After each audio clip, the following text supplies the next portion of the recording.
You know, white people are 12 times as likely to be killed by a black person any other way around. I'm just gonna shoot. Now that is the biggest load of bullshit that this guy has said so far. You straight. It's not even close. Where? Across the country. Where? This man is saying that white people are 12 times more likely to be killed by a black man than a white man.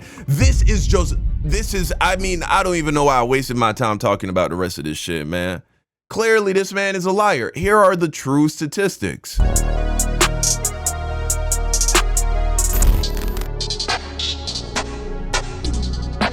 Black fatigue is real, and I told them why. Black and White on the Gray Issues video by Steven Crowder. So Steven Crowder, he's a white conservative, and he recently went to a black barbershop to discuss black fatigue, I suppose. This video got 1.6 million views in 4 days.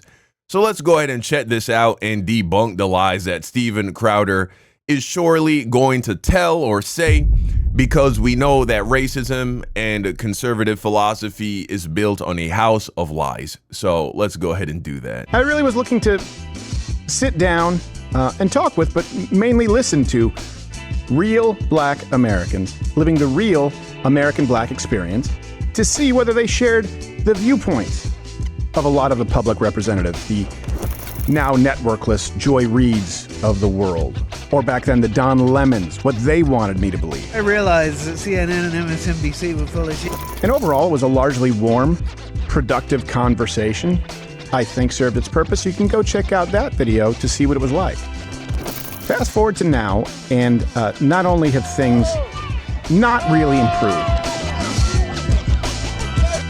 and according to many Americans, they're markedly worse. And if listening... Okay, so check this out, right? Now, this is just white racist propaganda that Steven Crowder is performing here. He says that things are getting worse between blacks and whites, that whites are now suffering more at the hands of black violence. And what does he put up on the screen? He puts on the screen the uptick in the search for the term black fatigue. Black fatigue, as it has been used within recent history, is a racist dog whistle that is being pushed by white people and white conservatives. The fact that you can see an uptick in the term being searched on Google is in no way reflective of an increase of violence against white people by black people. So I asked ChatGPT, right? Check this out. Is there an increase of black on white crime? There is no strong evidence from reliable national data showing a significant or sustained increase in crimes committed by black offenders against white victims, so-called black on white crime. As a distinct rising category, here are some important details and caveats, right? So check this out. The FBI hate crime statistics show which victims are targeted because of bias rather than general crime incidents. For example, in 2019, the victims of crimes motivated by race biases were about 48.5% anti-black victims and 15.7% anti-white victims. And so we can see here that the grand majority of crimes that are committed against people because of their race are going in the direction of white criminals, white violent men attacking black people simply because they're black. More broadly, data from the Bureau of Justice Statistics indicates that most violent crime in the U.S. tends to be intra-racial rather than interracial. For example, one recent news article stated, this is coming to us from AP News, over half of violent crimes against white victims were committed by white offenders. Black offenders were involved in about 15% of violent victimizations of white people between 2017 and 2021. So 15%, guys. Less than 2 in 10 white people who are the victims of violent crimes are the victims of violent crimes at the hands of black people. That is the fact. Those are the facts. But Steven Crowder is about to enter into a barbershop, more than likely with a bunch of black people who aren't steeped in this kind of information. They're not actively researching this stuff. They're just going about their days, living their lives. and he's going to lie, as he's already began to lie with the beginning of this video. Let us continue. And if listening is important, I noticed that a lot of white Americans felt pushed to a point that they weren't even fully comfortable expressing. But for the most part, when they did, their communication was pretty restrained. Then it was dialed up to near boiling point with the recent cold-blooded murder of Irina Zarutska. The unthinkable happened. Now, they're talking about this situation. Of course, he's going to talk about this situation where a crazy black person killed a white woman. But you know what's funny? I recently covered on this channel an incident where a white woman and her entire family, she had 2 daughters, a white man broke into their house and stabbed all of them, almost stabbed the mother to death. Let's run a clip of that. This just happened. For Jackie Horn, each step with her walker is a reminder of a brutal attack on her family less than a week ago. It was around 4 in the morning when she heard a loud noise. Oh my God, I need to do something. Like, I can't, like, I've got to save the kids. The intruder went for her 16-year-old daughter first. I hear Layla start to yell, "Mom, Mom, Mom," and it's getting more frantic. Jackie rushed into her daughter's bedroom with a hammer. And he's on top of her, straddling her. She and her other daughter, Jax, jumped into action, allowing Layla to escape. The suspect is 22-year-old Lowell Dorn, seen here just hours after the attack, trying to break into another home.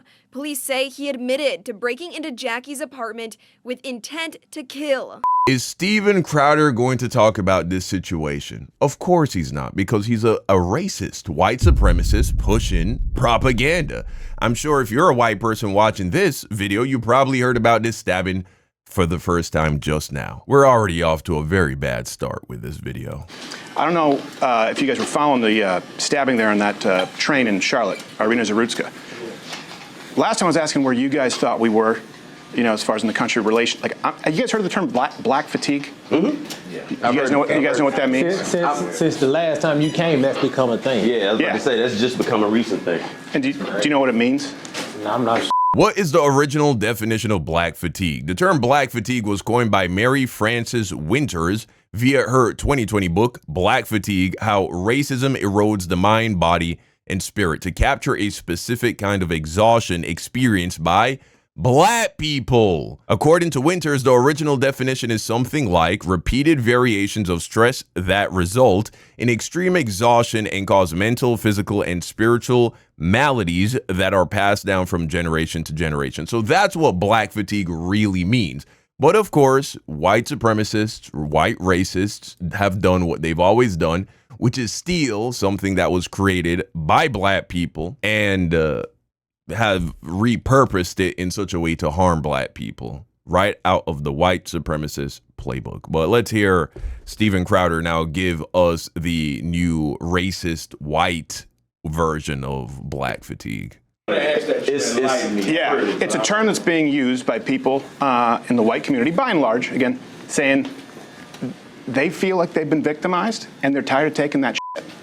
You know, that was a girl who was dying alone in public. And that was a guy who was let out 14 times. 14 times, including violent crimes. Now, okay, here again, he continues to lie and misrepresent the truth. Let's actually take a look at the criminal history of this man who committed this terrible crime. So a little less than 20 years ago, between 2007 and 2009, Brown was charged with 3 misdemeanors: simple assault, disorderly conduct, and resisting a public officer. All of these were dismissed. Now, first and foremost, this is before Obama got elected, right? Or right at the beginning of when he was elected. These supposed policies that Steven Crowder are talking about that came in light of Black Lives Matter, which happened very recently, could not have been the reason why these cases were dismissed. So first and foremost, he's already lying. Let us not forget that this man was schizophrenic. He was insane. He was mentally insane. And because these cases were dismissed, we don't get a lot of information as to the logic behind why it was dismissed, but I would venture to presume that it probably had something to do with the fact that you know what I'm saying, he's crazy, and the interaction with the police officer or the people involved, it didn't go smoothly. And so he got charged, but they looked at his situation, they looked at the case and realized that there isn't anything here. Then 5 years later, he commits his first real crime, right? His first real crime. He was arrested for felony break-in and entering and pleaded guilty. He was given 30 days in jail and 24 months of supervised probation. Nobody got hurt. He stole some shit, which is wrong, but it's his first real crime. Again, we don't know what these simple assault, disorderly conduct, resisting a public officer, we don't know what that is. Simple assault is you could just push somebody, you could slap somebody in that simple assault. Disorderly conduct, that could just be you're too loud. Again, all these were dismissed. He wasn't found guilty for these charges. And then resisting a police officer, which is something that people do all the time if they feel as if they're being arrested for something that they shouldn't be arrested for. Point is, these are all crimes that we're all capable of, right? Just wrong place, wrong time, wrong stars align. Any of us could be hit with simple assault, disorderly conduct, or resisting a public officer. So he commits his first real crime, his real criminal act, which is breaking and entering. Not something that I think any of us would just do on a bad day, right? This is a person who premeditated a crime and then committed it. But because no one was hurt, I think it's reasonable that for his first offense,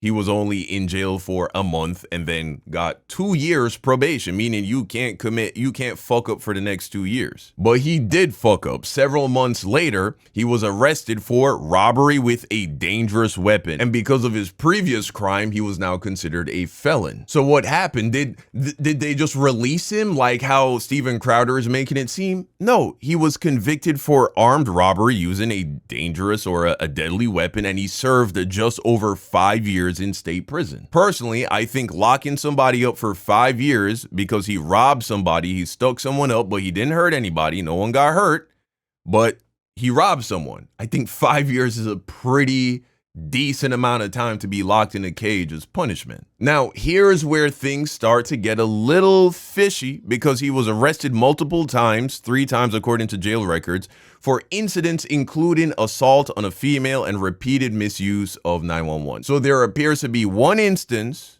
in 2024, between 2022 and 2024, which, by the way, is 10 years after he committed his crime of robbery with a deadly weapon. But these arrests did not all appear to have resulted in court charges or convictions. Now, again, we don't know the context of this situation as to why they didn't result in a charge or a conviction. What was this assault on a female? Was it a dispute with a girlfriend? Did he simply push a woman for whatever reason? Because again, you just push somebody, that's assault. We really just don't know what happened. Steven Crowder wants you to believe that he took a baseball bat and beat a woman within an inch of her life and they just let him go for free, willy-nilly. We don't know what happened. But the key thing to note is up until this point, he had not been convicted for anything violent. When he did actually rob somebody, he went to prison for 5 years. But then in January 2025, he was arrested for misusing 911 from a hospital during which he claimed someone had given him a man-made substance that controlled his eating,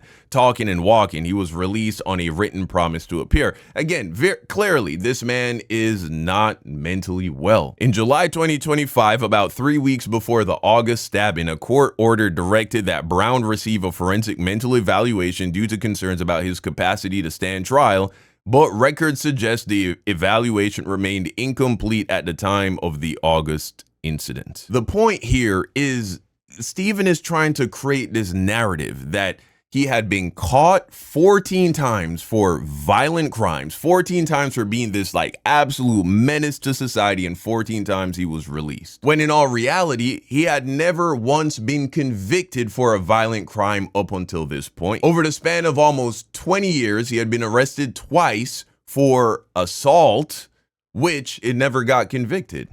Now, he got sent to prison for the armed robbery. So this idea that they're just afraid to send him to prison is just false. Like, which one of these crimes, previous to his stabbing this woman, should he have been in prison forever for? Which one exactly? Was it robbing a guy? Or is that what we're all saying now, that if you ever rob somebody, you should go to prison forever? Simple assault? Are we now going to send dudes who get into a bar fight?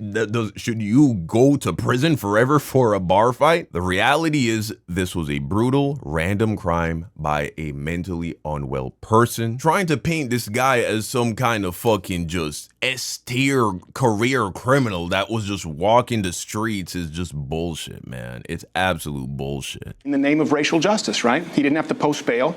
He didn't have to appear back in court. This is not the first time he's assaulted someone. How do we know that was in the interest of racial justice as opposed to just being a because the judge said it. A fucked up attempt at justice, period. Yeah. Like, the legal system has its flaws. Yeah. And people have been making complaints about that for decades, right? But that's just, to me, that's a mental health thing more than it's a black and white thing.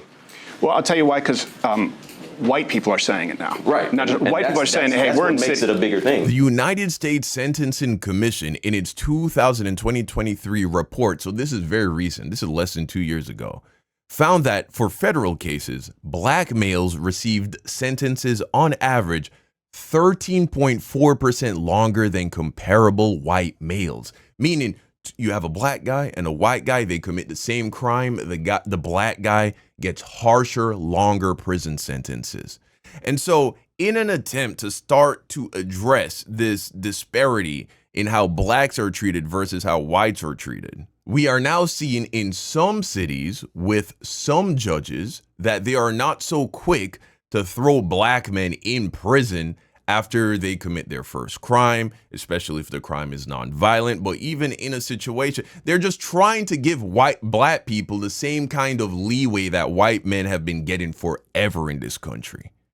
Stephen has a problem with that. And then he cherry picks this case. He makes it seem as if this man has been a career violent criminal when he had never been charged with committing a violent crime, even in 2007. That was George Bush's America, by the way. So this idea that there was some kind of policy in place that just let him off willy-nilly is bullshit. If he wasn't charged with assault, there was probably a good reason why he wasn't found guilty of assault. Just because you're arrested doesn't mean you're guilty. Well, because, white people are 12 times as likely to be killed by a black person than the other way around. I'm just going to shoot. Now that is the biggest load of bullshit that this guy has said so far. You straight. It's not even close. Where? Across the country. Where? This man is saying that white people are 12 times more likely to be killed by a black man than a white man. I don't even know why I wasted my time talking about the rest of this shit, man. Clearly, this man is a liar. Here are the true statistics. So I asked ChatGPT, is it true that white people are 12 times more likely to be killed by a black man than a white man? No, the claim that white people are 12 times more likely to be killed by a black person than a white person is not supported by the publicly available data. Here's a breakdown of what we do know and why that claim is misleading. According to the FBI, expanded homicide data for 2019, which I know for a fact is where Crowder's getting his information, when the victim is white and the offender's race is known, there were 3,299 white victims whose killer was black or African American. For example, on Wikipedia summarizing the FBI data, about 81% of white victims were killed by whites, and 91% of black or African American victims were killed by blacks or African Americans. Let's check out this article by Reuters, which is known as being one of the least biased fact-checking organizations. Users on social media are sharing an image that features misleading data on black and white murder rates. Based on existing US government data, all the figures are false. The image alleges, for example, that 81% of white murder victims are killed by blacks. Data from the FBI and the US Department of Justice show that, on the contrary, that more than 80% of white murder victims are killed by whites. This is the reality. And so Steven Crowder goes into a black barbershop and gets 1.6 million views lying. That's 1.6 million people, more than likely, who walked away believing this lie that black people are this danger to white people, that 80% of white people that are killed by black people, that white people are 12 times more likely to be killed by a black man than a white man. But he just lied straight through his teeth.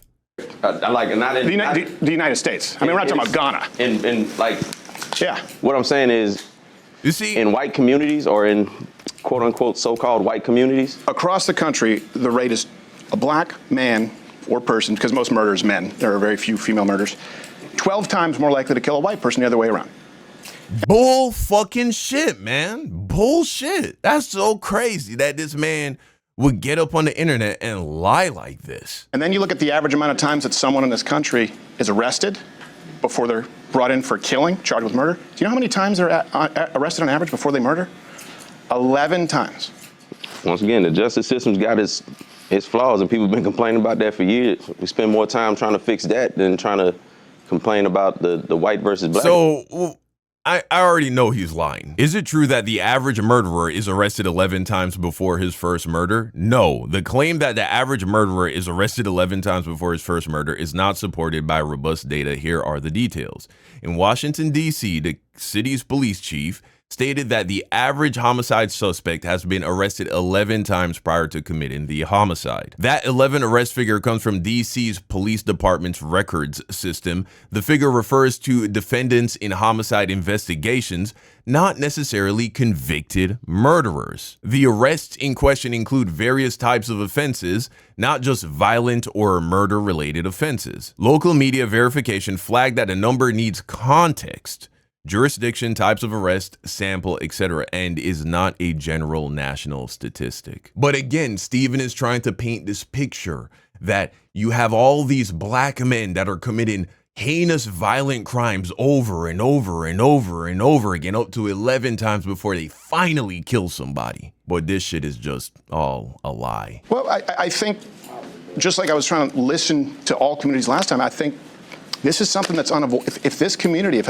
enough white people get pissed off, this is what, listen, man, black people, here's what you need to do. Anytime you get a fuckface like Steven Crowder coming to you spewing this bullshit, anything they say, just throw it in AI, bro. Throw it in Chat GPT, throw it in Google Gemini, ask AI. AI is going to destroy religion and white supremacy, bro. Because the more people start to become aware of how much this shit is all built on lies, the faster it's going to fall apart. Look, we're living in New York now. We're getting killed in record numbers, or Detroit, 12 times the rate.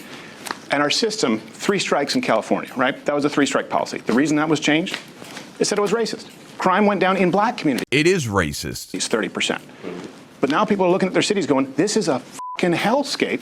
And the murder has skyrocketed because people said in the name of racial justice. Like, again, the murder has skyrocketed. Has the murder rate been going up or down in America? Long-term trend. The homicide rate in the U.S. dropped significantly from its peak in the early 1990s. For example, violent and homicide rates fell substantially between 1993 and 2022. According to one source, the age-adjusted national homicide rate dropped about 34% between 1993 and 2022.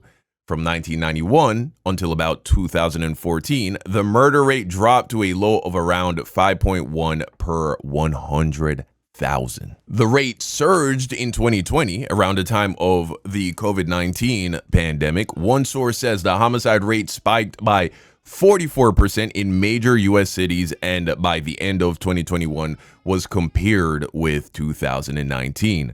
More recent data shows a decline after that spike. For example, the national murder rate is reported to have dropped 16% from its peak in 2020. So as we can see here, it was as a result of the COVID-19 pandemic, we saw a spike, and it is trending downwards again. But another interesting thing to note are the states where we saw the greatest increase in violence and homicide as a result of COVID-19. And, well, would you just take a look at this? We got Montana, a white state, South Dakota, a very white state, Kentucky, super white state. The 3 states that saw the greatest increase in violent crime and homicide as a result of the COVID-19 pandemic were majority white states that all vote red. These are Republican states. Without lies, racism dies. Well, 3 felonies, you're out. Because crime is crime, right? But crime is usually going to be higher concentrated in areas where there's high poverty. That's true. Typically, the areas that's high poverty in this country are areas with people with this color skin. So that's why you're going to have that. That's why I said those numbers could be skewed and made to manipulate to look like, oh, yeah, that's why I said in not at 12 times the rate. Well, not only are the numbers being skewed and manipulated, they're being fabricated. He keeps pushing this 12 times the rate thing. He keeps going back to it. If there was just one person in this barbershop who knew what I knew, or who just had the idea. But this is how white supremacy works. They have used propaganda to program people, black people especially, to believe that black people are violent criminals. And so when you hear a statistic like that, you just take him at his word. He's a white man. He does this for a living. He has to be telling the truth. You're almost scared to look up the statistics, but here's what I'm telling you. Always look up the statistics, because anytime they use statistics to try and make black people look bad, I guarantee you 9 out of 10 times they're lying, bro. In suburban neighborhoods, white people are not in danger. And that's what this kind of fear-mongering tells them, is that you're in danger because you're 12 times more likely to get killed by a black person. Which you're not. You live in fucking ain't nobody coming after you. You know what I'm saying? Like, nobody tripping on you. But these people are just as scared as the other folks that they are. All you got to do, if you're a white dude that lives in the suburbs, just ask yourself, do you know has any of your friends or family been killed by a black person? If you asked 100 white kids from the suburbs that question, I can almost guarantee you, probably none of them would say yes. Remember, it's already like out of 100,000 people in America, just in general, less than 6 people are going to be killed. Being murdered in general in this country is very rare. You might think it's a big problem because of guys like Steven Crowder, but you have to be an incredibly super unlucky person. You, as a white person, have a far greater likelihood of dying in a car crash than ever being killed by a black person. That's the reality. So if this is the foundation upon which Steven Crowder is building these ideas of justifying black fatigue and all that, well, it's completely false and invalid. If they get on a bus, not necessarily. They are if they get on a train. That lady wasn't in danger because that man was black. That lady was in danger because that man was crazy. Nope. That man was mentally insane. Okay, so where are the plethora of accounts? Show me all of the videos, all of the accounts of white people on trains and on buses being killed by black people. Where is it? Since it's happening all the time, why is it that we only hear about this for the first time in years? A situation like this grabs the news cycle. Yet you never heard of that story that I mentioned earlier, right? Where that white woman and her family were brutally stabbed by this white kid or this white guy who broke into their house. Come on, man. Hey, but why was he back on family members? He had his own family members call the hospital to try to get him committed. He told his sister he killed that woman because he thought she was trying to read his mind. Yep.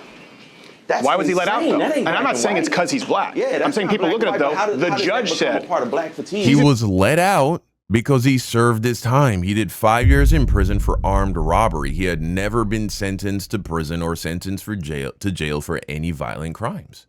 This was the first violent crime he was ever convicted of. We know he was charged twice over the course of 20 years for assault, but for one in 2007 and one more recently, and for whatever reason, he was not convicted. He was not found guilty. Probably because the charge was bullshit. Insane, right? We agree. That's not a black and white issue. He was deemed not fit to stand trial, right? Right.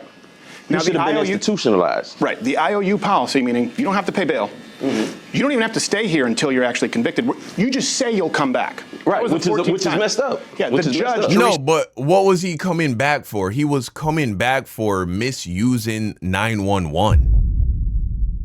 Like, what, you wanted to hold him in jail because he called 911 and said a bunch of crazy shit? Stokes, black woman, said, well, this is about racial justice. We need to be softer on crime. So that's her reasoning. That's why he was out. And you can find dozens of examples. That's her misguided reasoning. And that's policy. But that's systemic, though, right? That's not representative of a whole. It's not. It's not. No, and look, we always have to say not all. Right. Like, not all white people wear MAGA hats and are dumbass pieces of racist shit. But we have all been accused of racism, sexism, misogyny, homophobia. What I'm saying is black fatigue is white people going, you know what? I know I'm not racist.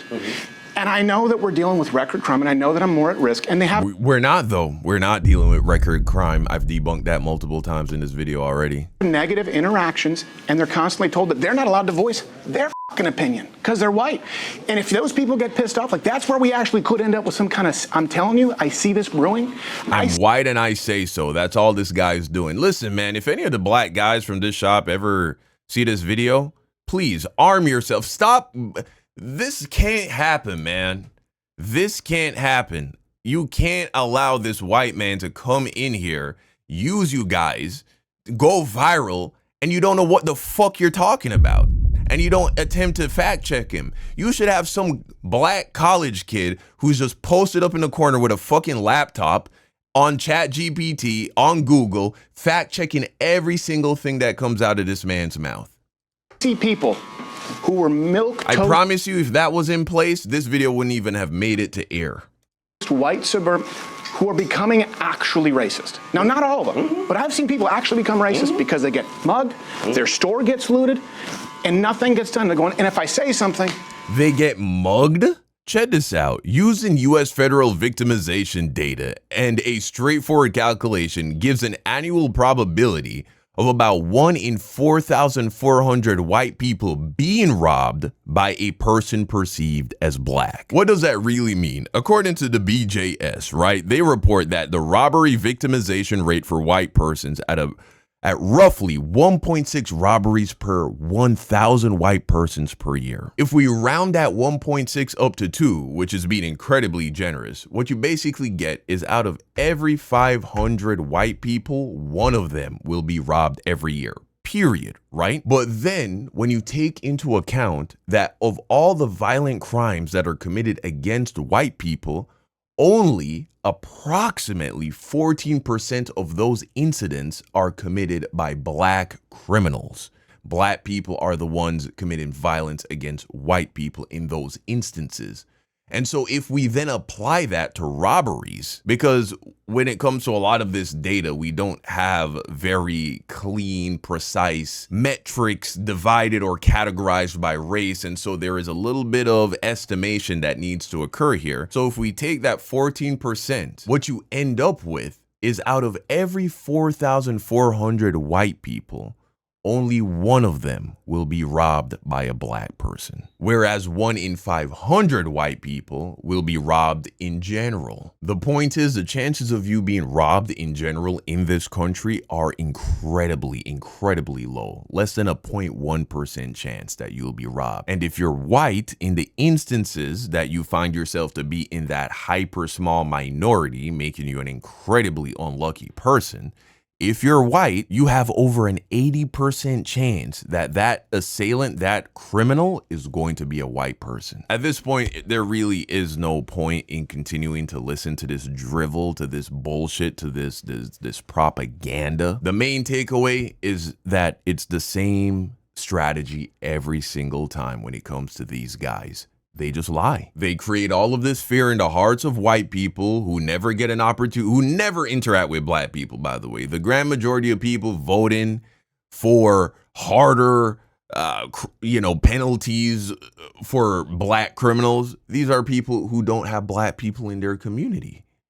They're being filled up with fear thanks to guys like Steven Crowder. And so that's what they vote for. But what they don't see are the rich white elites that are also sneaking in policies that make it harder for them to earn a living. That's why you have so many white people living paycheck to paycheck, because they're voting for racist policies because they have been brainwashed by white supremacist propaganda spokespeople like Steven Crowder. They vote for these racist policies and are completely ignorant of the other financial policies that are on the back end that are designed to just rob money, transfer wealth from the poor to the elite. And when they get frustrated and angry about the fact that they can't feed themselves and they're living paycheck to paycheck, what do the white supremacists do? They run the other play. They then go and blame black and brown people for why it is that they can't make ends meet. Oh, it's all the immigrants coming across the border. They're taking the jobs, they're flooding the market, they're decreasing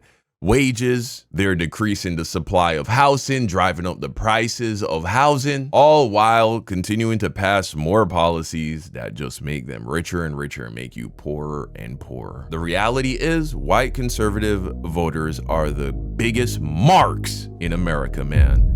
Y'all are getting finessed and conned, and just, it's sad, bro. It is absolutely sad how you guys are just being tricked into being afraid of nothing for no reason while you get all of your shit taken from you. It's actually pathetic. But that's the video, man. Go ahead and let me know what you think in the comment section down below. Thank you for watching, and until next time, peace out.